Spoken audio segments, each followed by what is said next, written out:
미국이 우크라이나에 비인도적 살상 무기인 집속탄을 지원하기로 하면서 논란이 커지고 있습니다.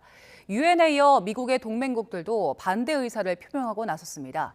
프리고진의 반란 여진이 여전한 가운데 친우크라이나 민병대가 러시아 본토 공격을 예고하고 나섰습니다. 취재 기자 연결합니다. 류재용 기자. 네, 국제부입니다.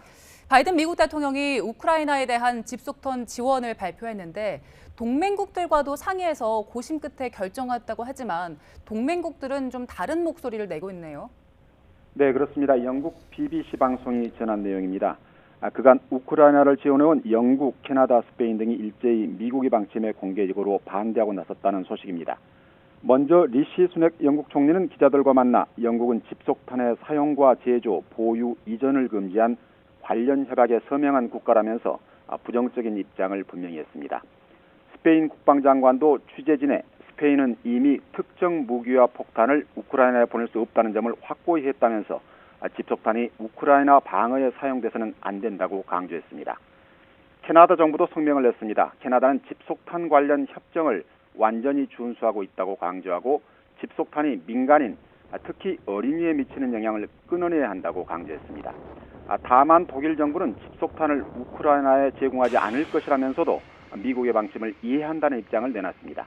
앞서 유엔이나 인권단체 국제 앰네스티도 집속탄 사용에 반대하는 입장을 재확인하면서 미국의 지원 결정에 우려를 나타냈습니다.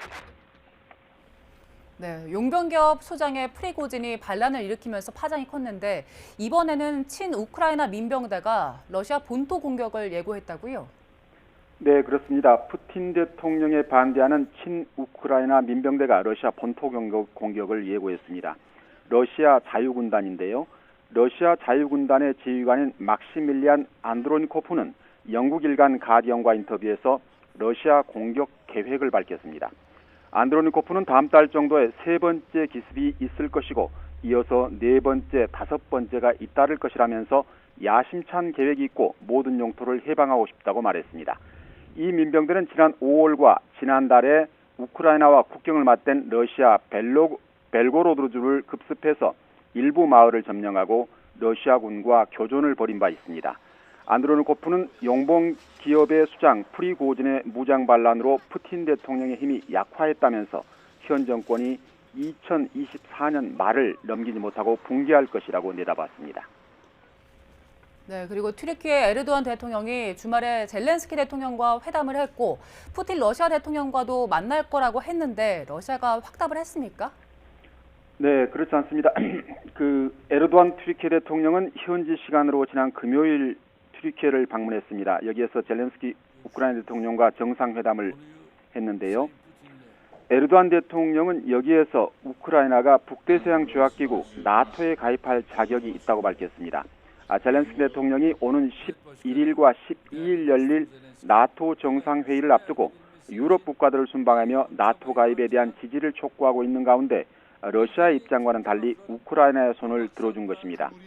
에르도안 대통령은 동시에 푸틴 러시아 대통령도 만나겠다는 뜻을 밝혔습니다. 구체적으로 다음 달 푸틴 대통령이 튀르키예를 찾을 것이라고 말했습니다. 우크라이나 전쟁이 500일을 지나며 장기화 국면으로 가고 있는데 자신이 러시아와 우크라이나의 중재자로 나서겠다는 입장을 나타낸 것입니다. 하지만 오늘 아침 나온 러시아가 내놓은 반응은 시큰둥합니다. 크렘린궁 대변인은 아직 확실하지 않다면서 정상회담 개최 여부 등이 명확해지면 추가 정보를 제공하겠다고 일단 선을 그었습니다. 지금까지 국제부에서 전해드렸습니다.